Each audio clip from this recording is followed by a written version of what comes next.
Well, joining us now is Paul Grod, president of the Ukrainian World Congress. It's an NGO which describes itself as the global voice for Ukrainian people worldwide. Welcome to Sky News, Mr. Grod. Thank you for talking to us. As somebody who looks out for the interests of Ukrainian people worldwide, we know that more than 5 million of them have left the country since the war started. Do you have hopes that they will be able to return? Absolutely, and we are working with those refugees that have left Ukraine. Our communities around the world in over 60 countries have been actively working with those refugees and helping them with resettlement, helping address their immediate needs, their medium-term needs, such as schooling for their children, helping them find jobs, creating job banks, and doing all that's needed to ensure that those refugees are well taken care of. Having met many of those refugees on the border of Poland and Ukraine over the last few weeks, I know that speaking to them, most of them have families still in Ukraine. Most of them have left their husbands, their sons, their fathers in Ukraine, who are today fighting this war. And they pray to return back to their families, back to their loved ones. And that's why the Ukrainian World Congress is actively raising money around the world in order to be able to support those defenders of Ukraine through a project called Unite with Ukraine. And what we're trying to do is provide them with protective equipment that they need, because as we know, the territorial defense forces in Ukraine are a new formation of volunteers who are there fighting for their countries, and they need our help. Are you sort of mentally preparing for years more of this conflict?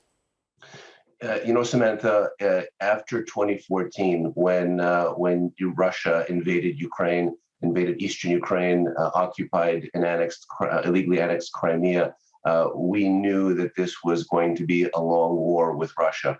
The only thing that I think the Ukrainian people and the international community was not prepared for was the extent of this war and the extent of the human rights abuses, the war crimes, the genocides that are being committed in Ukraine. I think no one was prepared for that, but I think it really speaks to really the underlying motivation here, that Russia does not view Ukraine as an independent nation, as a free people.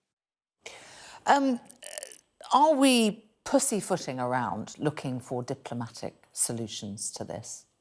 Absolutely, and when the war just broke out, we heard about the calls around the world for diplomatic solutions. We see that Russia has no interest in a diplomatic solution. Their solution is all out control of Ukraine and the region. We see more recently flare-ups of conflict in Moldova.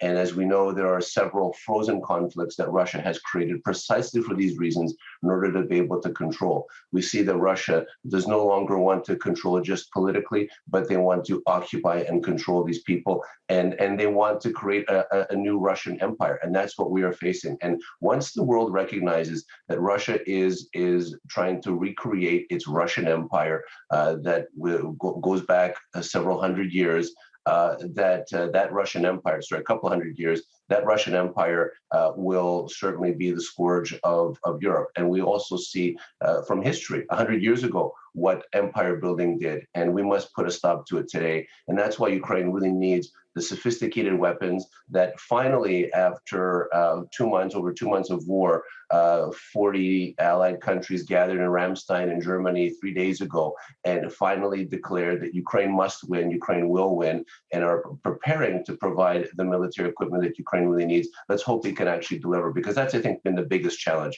is that there have been many countries that have made proclamations, many European countries have made proclamations, but have been very, very slow to deliver. And I'm hoping that those countries will take the UK's lead in being very definitive in what they're providing and do it quickly.